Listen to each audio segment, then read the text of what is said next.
আর এই গাড়িটা যাচ্ছে হলো আক্কেলপুর থেকে নওগাঁর সাইডে যাওয়ার একটা কাঁঠাল বাড়ি কবিরের মোড়ের সামনে যাবে পরে এর পিছনটার অ্যাক্সেল ভাঙে পুকুরে পড়ে যাওয়ার পরে ড্রাইভারও কানেক্ট করার পরে আমরা দর্শক সবাই মিলে চিল্লাচিল্লি করার পরে ড্রাইভারটা তুলে আমরা আক্কেলপুর হাসপাতাল নিয়ে আসার পরে ডাক্তার চিকিৎসাতেই মারা গেছে।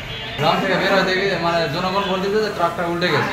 তখন যায় মনে করেন যে আমি দেখি যে ওরা জনগণরা টানা তুলতেছে, তোলার পরে আমি হঠাৎ করে না চলে হসপিটাল আসে, তো দেখি এই অবস্থা। দেখলাম যে নিচে ড্রাইভার পড়ে আছে পানিতে, উপরে তুলে দিলাম নিয়ে আত্মহত্যা চলে গেল, গাড়ি চাকা এখানে পড়ে আছে।